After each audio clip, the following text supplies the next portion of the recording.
ಪ್ರೀತಿಯ ವಿದ್ಯಾರ್ಥಿಗಳೇ, ಹಿಂದಿನ ತರಗತಿಯಲ್ಲಿ ನಾವು ಸಂಕಲ್ಪ ಗೀತೆಯನ್ನು ಹಾಡಿ ಅದರ ಸಾರಾಂಶವನ್ನು ಗ್ರಹಿಸಿದ್ದೇವೆ. ಏನು ನೀವು ತಿಳ್ಕೊಂಡಿದ್ದೀರಿ? ಸ್ವಲ್ಪ ಒಂದೆರಡು ಪ್ರಶ್ನೆ ಹಾಕ್ತೇನೆ, ಪ್ರಶ್ನೆ ಕೇಳ್ತೇನೆ, ನೀವು ಉತ್ತರಿಸ್ತೀರಲ್ಲ. ಯಾವುದನ್ನು ಎಚ್ಚರದಲ್ಲಿ ಮುನ್ನಡೆಸಬೇಕು? ನೀವು ಹೇಳ್ತೀಯಾ? Very good. ಕಾಡು ಮೇಡುಗಳ ಸ್ಥಿತಿ ಹೇಗಿದೆ? ಹೌದು, ಕಾಡು ಮೇಡುಗಳ ಸ್ಥಿತಿ ಬರಡಾಗಿದೆ. Very good. ಈ ದಿನ ನಾವು ಇದರ ವ್ಯಾಕರಣಾಂಶಗಳನ್ನು ಅಧ್ಯಯನ ಮಾಡೋಣ. ಈ ಸಂಕಲ್ಪ ಗೀತೆಯಲ್ಲಿ ನಮಗೆ ಇವತ್ತು ಕ್ರಿಯಾಪದಗಳ ಪರಿಚಯವನ್ನು ಮಾಡಲಿಕ್ಕಿದೆ. ಕ್ರಿಯಾಪದ ಎಂದರೇನು? ಕ್ರಿಯೆಯನ್ನು ಸೂಚಿಸುವ ಪದವೇ ಕ್ರಿಯಾಪದ. ಕ್ರಿಯೆ ಅಂದ್ರೇನು? ಕೆಲಸ. ಯಾವುದೆಲ್ಲ ಕೆಲಸ? ತಿನ್ನುವುದು, ಉಣ್ಣುವುದು, ಮಲಗುವುದು, ಓಡುವುದು, ಇವೆಲ್ಲವೂ ಕ್ರಿಯಾಪದಗಳು. ಹೀಗೆ ಕ್ರಿಯೆಯನ್ನು ಸೂಚಿಸುವ ಪದವನ್ನು ಕ್ರಿಯಾಪದ ಅಂತ ಹೇಳ್ತಾರೆ. ಕ್ರಿಯಾಪದದ ಮೂಲ ರೂಪವನ್ನು ಧಾತು ಎಂದು ಕರೀತಾರೆ. ಕ್ರಿಯಾಪದದ ಮೂಲ ರೂಪ.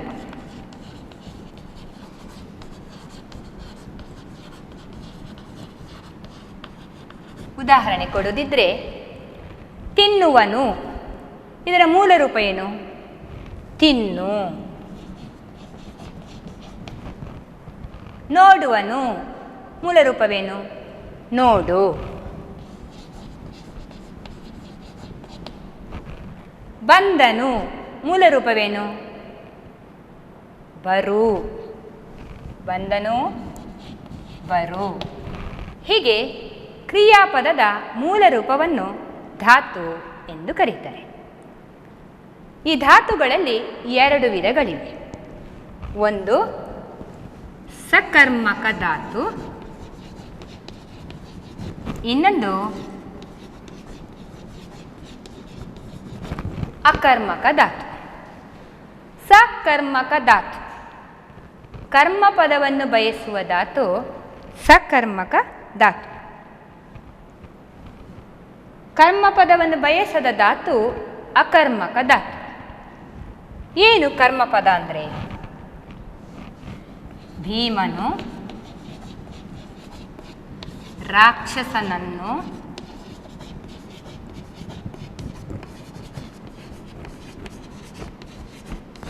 ಕೊಂದನು. ಭೀಮನು ರಾಕ್ಷಸನನ್ನು ಕೊಂದನು.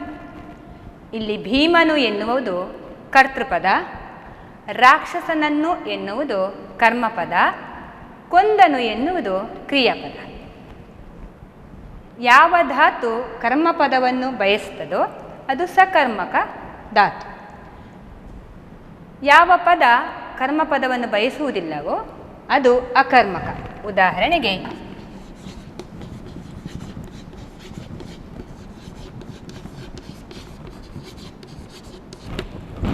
ಭೀಮನು ಮಲಗಿದನು. ಭೀಮನು ಏನನ್ನು ಮಲಗಿದನು ಎಂಬ ಪ್ರಶ್ನೆ ಹಾಕಿದರೆ ನಮಗೆ ಅದಕ್ಕೆ ಉತ್ತರ ದೊರೆಯುವುದಿಲ್ಲ. ಹೀಗೆ ನಾವು ಏನನ್ನು ಎಂಬ ಒಂದು ಪ್ರಶ್ನೆಯನ್ನು ಹಾಕಿಕೊಂಡ್ರೆ ನಮಗೆ ಸುಲಭವಾಗಿ ಸಕರ್ಮಕ ಮತ್ತು ಅಕರ್ಮಕ ಧಾತುಗಳನ್ನು ಗುರುತಿಸಬಹುದು. ಇನ್ನೊಂದಷ್ಟು ಉದಾಹರಣೆ ಕೊಡ್ತೇನೆ ನೋಡಿ. ಸಕರ್ಮಕ ಧಾತುಗಳು.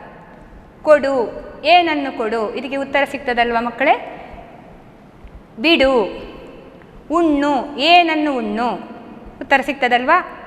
ಉಜ್ಜು, ತಿದ್ದು, ಮುಚ್ಚು, ಇವೆಲ್ಲವೂ ಕೂಡ ಸಕರ್ಮಕ ಧಾತುಗಳು. ಹಾಗೆ ಅಕರ್ಮಕ ಧಾತುಗಳು ನೋಡಿ. ಮಲಗು, ಓಡು, ಏನನ್ನು ಓಡು, ಪ್ರಶ್ನೆಗೆ ಉತ್ತರ ಸಿಗ್ತದಾ? ಈಗ ಸಿಗುವುದಿಲ್ಲ ಅಲ್ವಾ? ಹಾಗಾಗಿ ಓಡು ಎಂಬುದು ಅಕರ್ಮಕ ಧಾತು. ಬದುಕು, ಹೋಗು, ನಾಚು, ಏನನ್ನು ನಾಚು, ಉತ್ತರ ಸಿಗ್ತದಾ? ಇಲ್ಲ. ಈ ರೀತಿ ಯಾವುದಕ್ಕೆ ಕರ್ಮಪದ ಬೇಡವೋ ಅದು ಅಕರ್ಮಕ ಧಾತು. ಇವು ಧಾತುವಿನ ಎರಡು ವಿಧಗಳು, ಸಕರ್ಮಕ ಮತ್ತು ಅಕರ್ಮಕ. ತಿಳಿಯಿತಲ್ಲ ಮಕ್ಕಳೇ? ಮುಂದೆ ನಾವು ಕರ್ತರಿ ಪ್ರಯೋಗ ಮತ್ತು ಕರ್ಮಣಿ ಪ್ರಯೋಗ ಬಗ್ಗೆ ಚುಟುಕಾಗಿ ತಿಳಿದುಕೊಳ್ಳುವ. ಕರ್ತರಿ ಪ್ರಯೋಗ ಕರ್ತೃಪ್ರಧಾನವಾದಂತಹ ವಾಕ್ಯ. ಧಾತುಗಳಿಗೆ ಲಿಂಗವಾಚಕ, ವಚನವಾಚಕಗಳು ಸೇರಿ ಒಂದು ಪೂರ್ಣ ವಾಕ್ಯವಾದಾಗ ಅದು ಕರ್ತರಿ ಪ್ರಯೋಗ. ಉದಾಹರಣೆ ಕೊಡುವುದಿದ್ರೆ, ಕರ್ತರಿ ಪ್ರಯೋಗ ವಾಕ್ಯ ಹೀಗಿರ್ತದೆ: ಭೀಮನು ಬಕನನ್ನು ಕೊಂದನು. ಕೊಂದವರು ಯಾರು? ಭೀಮ. ಭೀಮನು ಬಕನನ್ನು ಕೊಂದನು. ಇಲ್ಲಿ ಅವನೇ ಕರ್ತೃ ಪ್ರಧಾನ. ಕರ್ಮಣಿ ಪ್ರಯೋಗದಲ್ಲಿ ಹೀಗಿರ್ತದೆ: ಭೀಮನಿಂದ ಬಕನು ಕೊಲ್ಲಲ್ಪಟ್ಟನು. ಇಲ್ಲಿ ಸಕರ್ಮಕ ಧಾತುಗಳ ಮೇಲೆ ಅಲ್ಪಡು ಪ್ರತ್ಯಯ ಸೇರಿ ಕಾಲಸೂಚಕ ಮತ್ತು ಆಖ್ಯಾತ ಪ್ರತ್ಯಯ ಸೇರಿ ಕರ್ಮಣಿ ಪ್ರಯೋಗದ ವಾಕ್ಯವಾಗ್ತದೆ. ಭೀಮನಿಂದ ಬಕನು ಕೊಲ್ಲಲ್ಪಟ್ಟನು. ಹೀಗೆ ಕರ್ತರಿ ಪ್ರಯೋಗ ಭೀಮನು ಬಕನನ್ನು ಕೊಂದನು, ಅಲ್ಲಿ ಕರ್ತೃ ಪ್ರಧಾನ. ಕರ್ಮಣಿ ಪ್ರಯೋಗದಲ್ಲಿ ಇಲ್ಲಿ ಕರ್ಮಪದವಾದ ಬಕನು ಪ್ರಧಾನವಾಗಿ ಕಾಣುತ್ತಾನೆ. ಮುಂದೆ ನಾವು ಅರ್ಥರೂಪ ಕ್ರಿಯಾಪದಗಳ ಬಗ್ಗೆ ತಿಳಿಯೋಣ. ಅರ್ಥರೂಪ ಕ್ರಿಯಾಪದದಲ್ಲಿ ಮುಖ್ಯವಾಗಿ 3 ವಿಧಗಳಿವೆ. ಒಂದನೇದ್ದು ವಿದ್ಯರ್ಥಕ,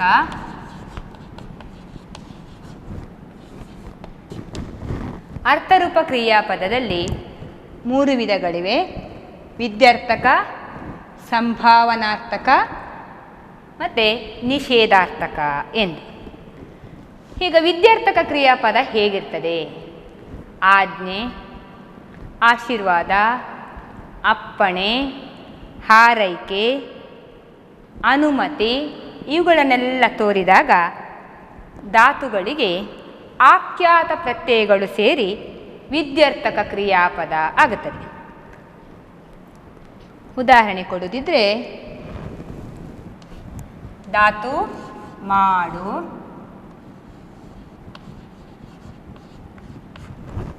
ಕೂಡಿಸು, ಅಲಿ, ಮಾಡಲಿ. ಅನುಮತಿ, ಕೆಲಸವನ್ನು ಮಾಡಲಿ. ಇಲ್ಲಿ ಮಾಡು ಎನ್ನುವುದು ಧಾತು, ಅಲಿ ಎನ್ನುವುದು ಆಖ್ಯಾತ ಪ್ರತ್ಯಯ. ಮಾಡಲಿ, ಮಾಡಿರಿ,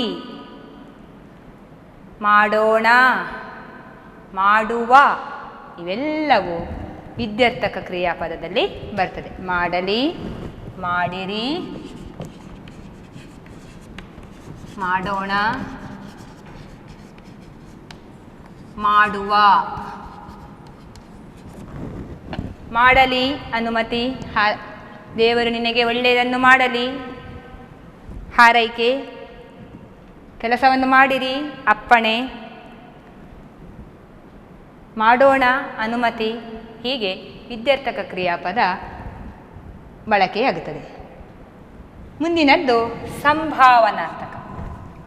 ಕೆಲಸ ನಡೆಯುವ ರೀತಿಯಲ್ಲಿ ಸಂಶಯ ಅಥವಾ ಅನುಮಾನ ತೋರಿದರೆ, ಊಹೆ ತೋರಿದರೆ ಅಲ್ಲಿ ಸಂಭಾವನಾರ್ಥಕ ಕ್ರಿಯಾಪದ ಬಳಕೆಯಾಗ್ತದೆ. ಕ್ರಿಯೆ ನಡೆಯುವಿಕೆಯಲ್ಲಿ ಸಂಶಯ ಅಥವಾ ಊಹೆ ತೋರಿ ಬಂದರೆ ಅದು ಸಂಭಾವನಾರ್ಥಕ ಕ್ರಿಯಾಪದ. ನೋಡೋದಿದ್ರೆ, ಮಾಡಿಯಾರು,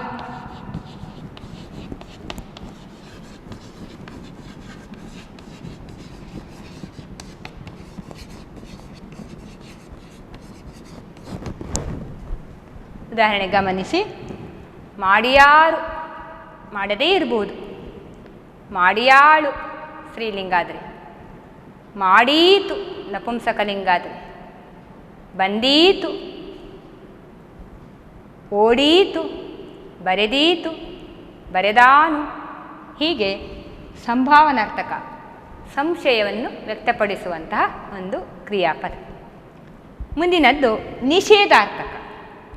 ಕೆಲಸ ನಡೆಯಲಿಲ್ಲ ಎಂಬುದನ್ನು ಸೂಚಿಸುವಂತಹ ಪದ, ಕ್ರಿಯಾಪದ. ಕ್ರಿಯೆ ನಡೆಯಲಿಲ್ಲ ಎಂಬುದನ್ನು ತೋರುವಾಗ ಧಾತುಗಳ ಮೇಲೆ ಆಖ್ಯಾತ ಪ್ರತ್ಯಯ ಸೇರಿ ನಿಷೇಧಾರ್ಥಕ ಕ್ರಿಯಾಪದ ಆಗ್ತದೆ. ಹೇಗಿರ್ತದೆ ಒಂದು ಉದಾಹರಣೆ ಗಮನಿಸೋಣ.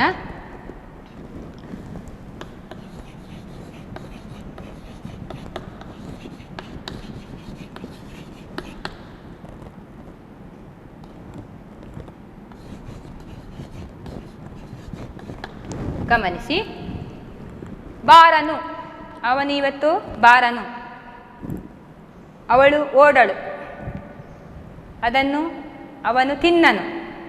ಅಂದರೆ ಕ್ರಿಯೆ ನಡೆಯಲಿಲ್ಲ, ತಿನ್ನನು, ಬಾರನು, ಮಾಡನು ಕೆಲಸ, ಈ ಅರ್ಥದಲ್ಲಿ ನಿಷೇಧಾರ್ಥಕ ಕ್ರಿಯಾಪದ ಬಳಕೆಯಾಗುತ್ತದೆ. ಒಂದು ಧಾತುಗಳನ್ನು ತೆಗೆದುಕೊಂಡು ಅವುಗಳ 3 ರೂಪಗಳನ್ನು ಬರೆದುಕೊಳ್ಳೋಣ. ಈಗ ಒಂದು ಧಾತು ಹಾಡು. ಹೇಗಮ್ಮ ಹೇಳ್ತೀಯ ನೀನು? ಹಾಡು ವಿದ್ಯಾರ್ಥಕ ಹೇಗೆ ಬರ್ತದೆ? ಹಾಡಲಿ. ಸಂಭಾವನಾರ್ಥಕ ಹೇಗೆ ಬರ್ತದೆ?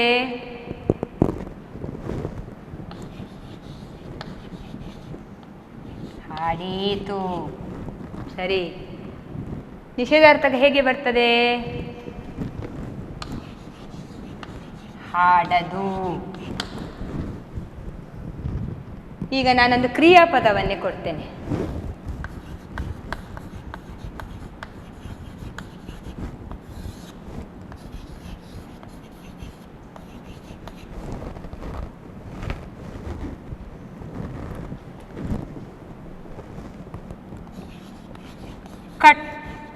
ಕಟ್ಟಿದನು. ಕಟ್ಟಿದನು. ಕಟ್ಟಿದನು ನೋಡಿ, ಇದು ಪುಲ್ಲಿಂಗ ರೂಪದಲ್ಲಿದೆ. ಕಟ್ಟಿದನು. ಇದರ ಧಾತು ಯಾವುದು? ಕಟ್ಟು. ಸರಿ. ವಿದ್ಯಾರ್ಥಕ ಕಟ್ಟಲಿ. ಸರಿ. ಸಂಭಾವನಾರ್ಥಕ ಕಟ್ಟೀತು. ಕಟ್ಟೀತು. ಸರಿ. ನಿಷೇಧಾರ್ಥಕ ಕಟ್ಟದು. ತಿಳಿತಲ್ಲ? ಇನ್ನೊಂದು ಉದಾಹರಣೆ, ಬರೆದಳು. ಧಾತು ಹೇಗೆ ಹೇಳಮ್ಮ? ಬರೆ. ವಿದ್ಯಾರ್ಥಕ ಬರೆಯಲಿ. ಸಂಭಾವನಾರ್ಥಕ ಬರೆದಾಳು. ಯಾಕೆ? ಇಲ್ಲೇ ಸ್ತ್ರೀಲಿಂಗ ಉಂಟು, ಸ್ತ್ರೀಲಿಂಗ ರೂಪದಲ್ಲಿ ಬರೆದಿದೆ. ನಿಷೇಧಾರ್ಥಕ ಬರೆಯಳು. ಬರೆಯಳು ನಿಷೇಧಾರ್ಥಕ. ತಿಳ್ಕೊಂಡ್ರಲ್ಲ ಮಕ್ಕಳೇ? ಕ್ರಿಯಾಪದದ 3 ರೂಪಗಳನ್ನು ತಿಳ್ಕೊಂಡ್ರಲ್ಲ. ಇನ್ನು ವಿಭಕ್ತಿ ಪ್ರತ್ಯಯಕ್ಕೆ ನಾವು ಹೋಗೋಣ. ಬಹಳ ಚುಟುಕಾಗಿ ಹೇಳ್ತೇನೆ. ನಿಮ್ಮ ಟೆಕ್ಸ್ಟ್ ಪುಸ್ತಕ ತೆಗೀರಿ, ಅದರಲ್ಲಿ ನಾನು ಕರೆಕ್ಟಾಗಿ ಹೇಳ್ಕೊಂಡು ಹೋಗ್ತೇನೆ, ಗಮನಿಸಿ. ವಿಭಕ್ತಿ ಪ್ರತ್ಯಯ ಎಂದರೇನು? ಕರ್ತೃ, ಕರ್ಮ, ಕರಣ, ಸಂಪ್ರದಾನ, ಅಪಾದಾನ, ಅಧಿಕರಣ ಕಾರಕಾರ್ಥಗಳನ್ನು ಹೊಂದಿರುವ ಪ್ರತ್ಯಯಗಳೇ ವಿಭಕ್ತಿ ಪ್ರತ್ಯಯಗಳು.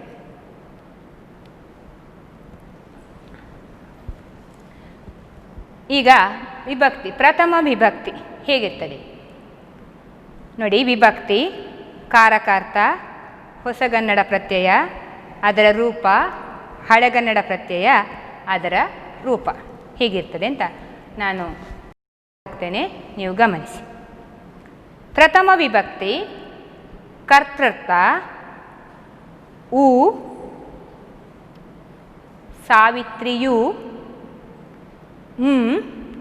ಸಾವಿತ್ರಿಯುಂ. ದ್ವಿತೀಯ ವಿಭಕ್ತಿ ಕರ್ಮಾರ್ಥ ಅನ್ನು, ಸಾವಿತ್ರಿಯನ್ನು, ಅಂ, ಸಾವಿತ್ರಿಯಂ. ತೃತೀಯ ಕರಣಾರ್ಥ ಇಂದ, ಸಾವಿತ್ರಿಯಿಂದ, ಇಂ, ಇಂದಂ, ಇಂದೆ, ಸಾವಿತ್ರಿಯಿಂ. ಚತುರ್ಥಿ ಸಂಪ್ರದಾನ ಗೆ, ಇಗೆ, ಕೆ, ಸಾವಿತ್ರಿಗೆ, ಗೆ, ಕೆ, ಕೆ, ಸಾವಿತ್ರಿಂಗೆ. ಪಂಚಮಿ ಅಪಾದಾನ ದೆಸೆಯಿಂದ, ಸಾವಿತ್ರಿಯ ದೆಸೆಯಿಂದ, ಅತ್ತಣಿಂ, ಅತ್ತಣಿಂದಂ, ಸಾವಿತ್ರಿಯತ್ತಣಿಂದಂ. ಉದಾಹರಣೆ ಸೇರುವಾಗ ಹಾಗೆ ಆಗ್ತದೆ. ಷಷ್ಠಿ ಸಂಬಂಧ ಆ ಸಾವಿತ್ರಿಯ ಷಷ್ಠಿ ವಿಭಕ್ತಿ ಹಳೆಗನ್ನಡ ಮತ್ತು ಹೊಸಗನ್ನಡದಲ್ಲಿ ಎರಡಕ್ಕೂ ಒಂದೇ ರೀತಿ ಇರ್ತದೆ. ಸಪ್ತಮಿಯಲ್ಲಿ ಅಧಿಕರಣ ಅಲ್ಲಿ, ಸಾವಿತ್ರಿಯಲ್ಲಿ ಎಂದಾಗ್ತದೆ. ಉದಾಹರಣೆಯಲ್ಲಿ ಒಳ್ ಸಾವಿತ್ರಿಯೊಳ್. ಇದನ್ನು ನೀವು ಕಂಠಪಾಠ ಮಾಡಿದ್ರೇ ತುಂಬ ಒಳ್ಳೆಯದು. ಪರೀಕ್ಷಾ ದೃಷ್ಟಿಯಿಂದ ಇದು ನಿಮಗೆ ತುಂಬ ಒಳ್ಳೆಯ ಉಪಕಾರ ಆಗ್ತದೆ. ಸರಿ ಮಕ್ಕಳೇ, ಈಗ ವಿಭಕ್ತಿ ಪಲ್ಲಟ ಅಂತ ಇದೆ. ವಿಭಕ್ತಿ ಪಲ್ಲಟ ಅಂದರೆ ಒಂದು ವಿಭಕ್ತಿ ಪ್ರತ್ಯಯದ ಬದಲಿಗೆ ಅರ್ಥ ವ್ಯತ್ಯಾಸವಾಗದಂತೆ ಇನ್ನೊಂದು ವಿಭಕ್ತಿ ಪ್ರತ್ಯಯವನ್ನು ನಾವು ಬಳಸ್ತೇವೆ. ಅದನ್ನು ವಿಭಕ್ತಿ ಪಲ್ಲಟ ಅಂತ ಹೇಳ್ತೇವೆ. ಉದಾಹರಣೆ ಗಮನಿಸದಿದ್ದರೆ, ಊರನ್ನು ಸೇರಿದನು, ಊರನ್ನು ದ್ವಿತೀಯ ವಿಭಕ್ತಿ, ಆದರೆ ನಾವು ಬಳಸುವಾಗ ಊರಿಗೆ ಸೇರಿದನು ಚತುರ್ಥಿ ವಿಭಕ್ತಿಯನ್ನು ಬಳಸ್ತೇವೆ. ಬೆಟ್ಟವನ್ನು ಹತ್ತಿದನು ದ್ವಿತೀಯ ವಿಭಕ್ತಿ, ಆದರೆ ಬೆಟ್ಟಕ್ಕೆ ಹತ್ತಿದನು ಎಂದು ಬಳಸ್ತೇವೆ. ಇದನ್ನು ವಿಭಕ್ತಿ ಪಲ್ಲಟ ಎಂದು ಕರೀತಾರೆ.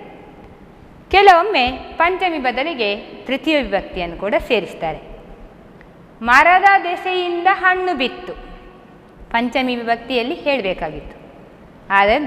ಆದರೆ ನಾವು ಮರದಿಂದ ಹಣ್ಣು ಬಿತ್ತು ಎಂದು ಹೇಳ್ತೇವೆ. ಇನ್ನು ಷಷ್ಠಿ ಬದಲಿಗೆ ಚತುರ್ಥಿ ವಿಭಕ್ತಿಯನ್ನು ಸೇರಿಸ್ತಾರೆ. ನಮ್ಮ ಚಿಕ್ಕಪ್ಪ, ನಮಗೆ ಚಿಕ್ಕಪ್ಪ ಎಂದು ಹೇಳ್ತೇವೆ. ಅಯೋಧ್ಯೆಯ ರಾಜ ಅಂತ ಹೇಳಬೇಕಿತ್ತು, ಅಯೋಧ್ಯೆಗೆ ರಾಜ ಎಂದು ಬಳಸ್ತೇವೆ. ಹೀಗೆ ಒಂದು ವಿಭಕ್ತಿಯ ಬದಲಿಗೆ ಅರ್ಥ ವ್ಯತ್ಯಾಸವಾಗದಂತೆ ಇನ್ನೊಂದು ವಿಭಕ್ತಿಯನ್ನು ಬಳಸುವುದಕ್ಕೆ ವಿಭಕ್ತಿ ಪಲ್ಲಟ ಎಂದು ಹೇಳ್ತೇವೆ. ಸರಿ ಮಕ್ಕಳೇ, ನಾವು ಸಂಕಲ್ಪ ಗೀತೆ ಪದ್ಯವನ್ನು ಹಾಡಿ ಅದರ ಭಾವವನ್ನು ಗ್ರಹಿಸಿದ್ದೇವೆ. ಹಾಗೆ ಅದರ ವ್ಯಾಕರಣಾಂಶಗಳನ್ನು ಕೂಡ ಬಹಳ ಚುಟುಕಾಗಿ ಅಭ್ಯಾಸವನ್ನು ಮಾಡಿದ್ದೇವೆ. ಈಗ ನೀವು ಏನನ್ನು ಕಲ್ತಿದ್ದೀರಿ ಅದರ ಬಗ್ಗೆ ನಾನೊಂದು ಪುಟ್ಟ ಘಟಕ ಪರೀಕ್ಷೆಯನ್ನು ಕೊಡ್ತಾ ಇದ್ದೇನೆ. ನೀವೆಲ್ಲರೂ ಅದನ್ನು ಬರ್ಕೊಳ್ಳಿ, ಹಾಗೆ ಅದಕ್ಕೆ ಉತ್ತರ ಬರೆದು ನಿಮ್ಮ ಅಧ್ಯಾಪಕರಿಗೆ ತೋರಿಸಿ. ಬಿಟ್ಟ ಜಾಗಗಳನ್ನು ಸೂಕ್ತ ಪದಗಳಿಂದ ತುಂಬಿರಿ. ಒಂದನೇ ಪ್ರಶ್ನೆ, ಸಂಕಲ್ಪ ಗೀತೆ ಪದ್ಯವನ್ನು ಡ್ಯಾಶ್ ಕವನ ಸಂಕಲನದಿಂದ ಆರಿಸಲಾಗಿದೆ. ಎರಡನೇ ಪ್ರಶ್ನೆ, GS ಶಿವರುದ್ರಪ್ಪನವರು ಡ್ಯಾಶ್ ಎಂಬ ಅಭಿಧಾನಕ್ಕೆ ಪಾತ್ರರಾಗಿದ್ದಾರೆ. ಮೂರನೇ ಪ್ರಶ್ನೆ, ಮತಗಳೆಲ್ಲವೂ ಡ್ಯಾಶ್ ಎನ್ನುವ ಹೊಸ ಎಚ್ಚರದಳು ಬದುಕೋಣ. ನಾಲ್ಕನೇ ಪ್ರಶ್ನೆ, ಹಡಗು ಪದದ ಸಮಾನಾರ್ಥಕ ಪದ ಡ್ಯಾಶ್. ಐದನೇ ಪ್ರಶ್ನೆ ಈ ರೀತಿ ಇದೆ: ಬದುಕು, ಕೊಡು, ತಿನ್ನು, ಮುಚ್ಚು ಇವುಗಳಲ್ಲಿ ಅಕರ್ಮಕ ಧಾತು.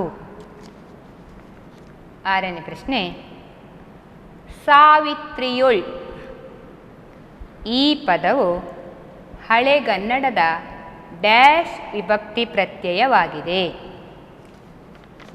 ಏಳನೇ ಪ್ರಶ್ನೆ, ಚತುರ್ಥಿ ವಿಭಕ್ತಿಯ ಕಾರಕಾರ್ಥ ಇದಾಗಿದೆ.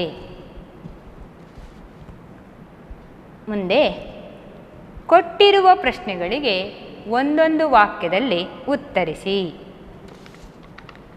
ಯಾವುದನ್ನು ಎಚ್ಚರದಲ್ಲಿ ಮುನ್ನಡೆಸಬೇಕು? ಎರಡನೇ ಪ್ರಶ್ನೆ, ಕಾಡು ಮೇಡುಗಳ ಸ್ಥಿತಿ ಏನಾಗಿದೆ? ಕಾಡು ಮೇಡುಗಳ ಸ್ಥಿತಿ ಏನಾಗಿದೆ? ಕೊನೆಯದು, ಕೊಟ್ಟಿರುವ ಧಾತುಗೆ ವಿದ್ಯಾರ್ಥಕ, ನಿಷೇಧಾರ್ಥಕ ಮತ್ತು ಸಂಭಾವನಾರ್ಥಕ ರೂಪವನ್ನು ಬರೆಯಿರಿ. ಧಾತು ಓಡು, ಓಡು ಎಂಬ ಧಾತುವಿಗೆ ವಿದ್ಯಾರ್ಥಕ ರೂಪ, ಸಂಭಾವನಾರ್ಥಕ ರೂಪ, ನಿಷೇಧಾರ್ಥಕ ರೂಪವನ್ನು ಬರಿ. ಸರಿ ಮಕ್ಕಳೇ, 10 ಅಂಕದ ಘಟಕ ಪರೀಕ್ಷೆ ಬರೆದು ನಿಮ್ಮ ಅಧ್ಯಾಪಕರಿಗೆ ತೋರಿಸಿ. ಎಲ್ರಿಗೂ ನಮಸ್ಕಾರ.